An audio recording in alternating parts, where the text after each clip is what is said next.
yang baik, sebentar kami akan mendengarkan kebenaran firman-Mu. Mari nyatakan isi hati-Mu, berikan kekuatan, keteguhan bagi iman kami di tengah-tengah goncangan dunia ini ya Tuhan. Firman-Mu ya dan amin. Langit dan bumi akan berlalu, tetapi perkataan-Mu Tuhan akan tinggal tetap sampai selama-lamanya. Dalam nama Yesus Tuhan kami berdoa, haleluya, amin. Shalom Bapak Ibu kekasih Tuhan, Jemaat GBI Imagode yang saya kasihi. Pada hari Minggu pertama di bulan April ini, kembali kita tidak bisa beribadah secara bersama-sama oleh karena waktu dan keadaan. Tetapi saya percaya bahwa ini tidak mengurangi sukacita kita beribadah kepada Tuhan, sekalipun kita ibadah di rumah kita masing-masing. Yang menjadi kebenaran firman Tuhan pada pagi hari ini adalah, saya berikan tema firman Tuhan, Kristus pembela hidup kita. Kristus pembela hidup kita. Mari kita buka Alkitab kita bersama-sama dalam Roma pasal yang ke-8, ayatnya yang ke-34. Roma pasalnya yang ke-8, ayat yang ke-34. Demikian firman Tuhan. Kristus Yesus yang telah mati, bahkan lebih lagi yang telah bangkit, yang juga duduk di sebelah kanan Allah, yang malah menjadi pembela bagi kita.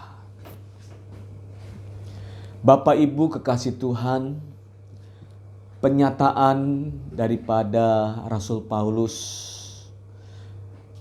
ini merupakan sebuah pernyataan kekuatan kepada jemaat di Roma di tengah-tengah segala penderitaan mereka mengikut Kristus.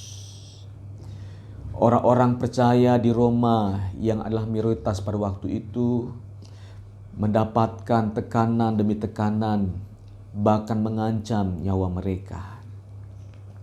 Sehingga hidup mereka bagaikan domba yang siap disembelih. Keadaan itulah yang mendorong Paulus untuk menuliskan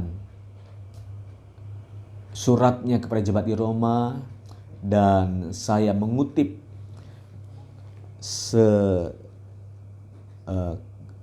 kecil dari kutipan Paulus yang mengatakan bahwa Kristus Yesus telah mati, bahkan lebih lagi yang telah bangkit, yang juga duduk di sebelah kanan Allah, yang malah menjadi pembela bagi kita. Nah Bapak Ibu kekasih Tuhan, kita harus punya sebuah keyakinan iman bahwa Kristus adalah pembela kehidupan kita. Seorang yang percaya bahwa Yesus adalah pembela hidupnya, maka ia tidak akan ragu menghadap kehidupan ini. Ia akan penuh keyakinan bahwa tidak akan takut menghadapi situasi apapun juga. Karena Yesus adalah pembela kehidupannya, maka kekasih Tuhan, mari kita mau belajar untuk memiliki iman yang sungguh-sungguh menjadikan Yesus pembela dalam kehidupan kita. Percayakah saudara, di tengah-tengah kesulitan yang kita hadapi hari-hari ini, wabah virus corona akhirnya berdampak pada ekonomi rumah tangga, usaha pekerjaan kita,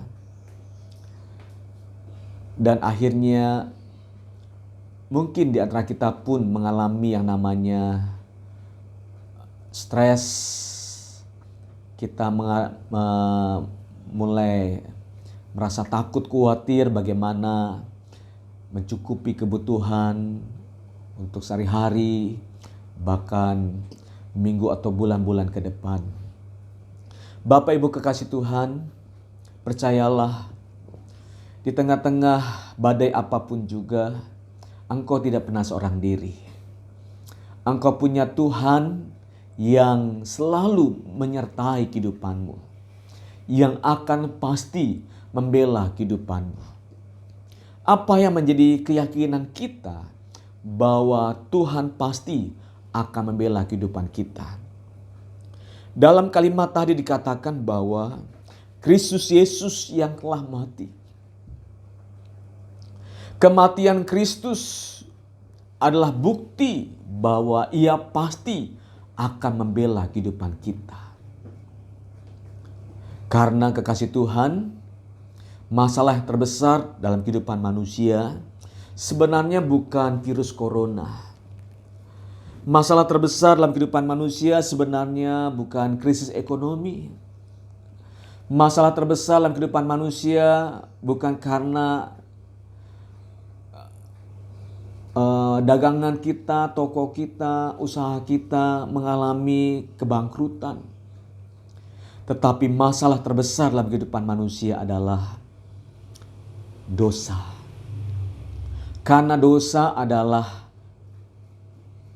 kekuatan yang membuat akhirnya manusia mengalami banyak penderitaan. Mengalami sakit penyakit. Mengalami persoalan demi persoalan. Ketika dosa mulai datang di tengah-tengah kehidupan manusia, maka kehidupan manusia hidup dalam penderitaan demi penderitaan. Nah, Bapak Ibu kekasih Tuhan, dosa yang menjadi masalah terbesar dalam kehidupan manusia itu Yesus selesaikan lewat pengorbanan di atas kayu salib. Ia mati untuk mengalahkan kuasa dosa. Sebab itu kekasih Tuhan, perkara masalah dosa saja yang amat besar, yang melebihi persoalan yang lain, Yesus mampu menyelesaikannya. Yesus mau bela perkara ini buat kehidupan kita, agar setiap kita tidak lagi hidup dalam kuasa dosa. Agar setiap kita tidak lagi terpisah dengan Sang Pencipta kita. Maka saya percaya persoalan yang lain, entah itu virus corona, entah itu krisis ekonomi, entah itu soal makan dan minum, entah itu soal masa depan kita, saya percaya Yesus pasti akan bela kehidupan kita. Sebab itu kekasih Tuhan, ini menjadi keyakinan kita. Karena masalah terbesar saja Tuhan bela kita, yaitu dosa. Apalagi masalah yang ecek-ecek kata orang. Masalah yang lebih kecil, karena masalah besar kita adalah dosa. Sebab itu jangan pernah takut menghadapi hidup ini, karena Yesus pasti akan bela kehidupan kita. Yang kedua, apa yang menjadi keyakinan kita bahwa Yesus akan membela kehidupan kita? Kalimat berikutnya adalah, bahkan lebih lagi, yang telah bangkit. Kebangkitan Kristus menyatakan kemenangan Dia atas kuasa maut. Yesus hidup, Dia telah mengalahkan kuasa yang amat besar yang ditakutkan oleh manusia, yaitu kematian. Paulus mengatakan dalam 1 Korintus pasal yang ke-15 ayat yang ke-55, hai maut, di manakah sengatmu? Hai maut, di manakah kemenanganmu? Maut telah dikalahkan oleh kuasa kebangkitan Kristus. Dan ini menjadi sebuah keyakinan kita bahwa Dia akan bela kehidupan kita. Karena apa? Karena musuh terbesar manusia saja, yaitu maut, Tuhan sudah kalahkan dengan kuasa kebangkitannya. Saya percaya bahwa apapun yang menjadi kekuatan-kekuatan di dunia ini yang membuat kita takut dan ragu, situasi apapun yang membuat iman kita menjadi mati, maka percayalah kekasih Tuhan, Yesus pasti akan membela kehidupanmu. Kuasa kebangkitan Kristus menjadi pengharapan bagi setiap orang-orang percaya. Sebab itu ada sebuah lagu, sebab Dia hidup ada hari esok. Sebab dia hidup, ku tak gentar. Karena ku tahu dia pegang hari esok. Kalaupun pada akhirnya ada orang-orang yang terkena virus corona, mungkin itu terpapar di lingkungan sekitar rumah kita, jangan pernah takut kekasih Tuhan. Yesus, dia kebangkitan kita. Kita tidak boleh takut dengan apapun, bahkan dengan kematian. Karena kebangkitannya menjadi jaminan bagi kita. Dia menjadi pembela hidupmu. Jangan pernah takut. Hadapi kehidupan ini dengan hati yang penuh damai dan sukacita. Apapun cara mati kita, Tuhan berikan pengharapan.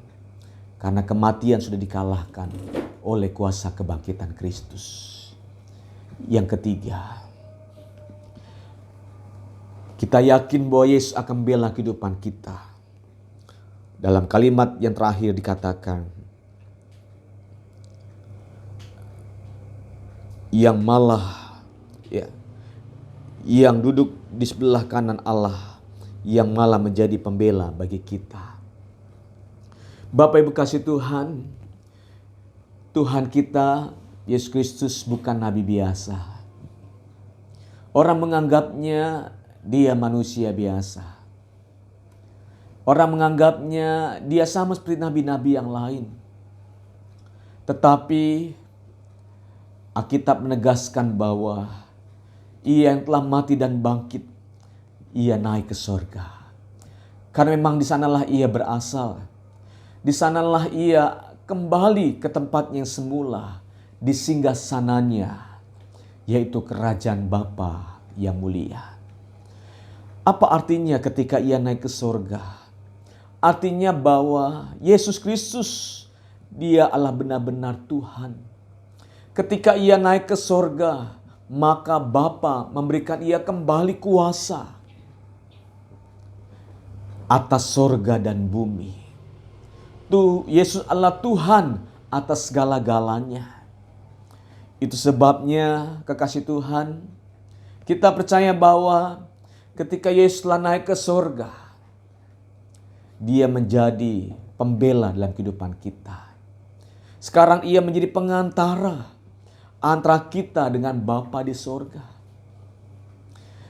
Dia menjadi advokat kita di tengah-tengah ketidakmampuan kita, keterbatasan kita. Dia akan menjadi advokat pengantara kehidupan kita. Bapak Ibu kekasih Tuhan, percayalah, ketika Yesus naik ke sorga, dia tidak ongkang-ongkang kaki, duduk santai-santai di kursi goyangnya, ya, atau di kursi empuk singgasananya, lalu dia lupa dengan kita.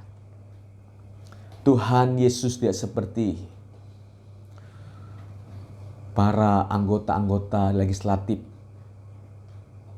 yang suka lupa diri. Ketika sudah naik jabatan, maka dia lupakan para pemilihnya, rakyat jelata, dan mulai sibuk untuk membangun tahta kemuliaannya, mencari kekayaan sebanyak-banyaknya. Tuhan kita ketika dia telah duduk di kursi singgasananya, dia tidak pernah lupa. Dia akan bela kehidupanmu. Dia akan bela apapun yang menjadi persoalanmu. Jangan pernah takut, jangan pernah ragu. Yesus akan bela kehidupan kita. Sebab itu di ayat yang ke-31 Paulus berkata begini. Sebab itu apakah akan kita katakan tentang semuanya itu? Jika Allah di pihak kita, siapakah yang akan melawan kita? Kita pastikan bahwa Tuhan ada di pihak kita. Amin. Amin. Kalau kita mau Tuhan di pihak kita, maka hari ini ambillah sebuah keputusan. Kita juga mau ada di pihaknya Tuhan. Amin. Kita mau menjadi sahabat-sahabatnya Tuhan. Kita mau menjadi sekutunya Tuhan. Orang-orang yang mau hidup menyenangkan hatinya Tuhan. Hidup hanya untuk kerajaan sorga. Bukan lagi menjadi seteru salib yang akhirnya hidup kita tidak menjadi sahabatnya Tuhan. Kekasih Tuhan, saya percaya bahwa Yesus Kristus akan menjadi pembela kehidupan kita. Dan itu dinyatakan dengan hal yang pertama, Dia telah mati bagi kita. Yang kedua, Dia bangkit bagi kita. Yang ketiga, Dia naik ke surga. Dan kita pasti yakin Tuhan akan menjadi pembela kehidupan kita. Karena ketika Kristus Yesus di pihak kita, siapa yang akan jadi lawan kita? Katakan tidak ada. Amin. Tuhan memberkati. Kiranya renungan firman Tuhan ini menjadi kekuatan kita di tengah-tengah gelombang kehidupan, badai yang menerpa kehidupan kita. Amin. Tuhan memberkati.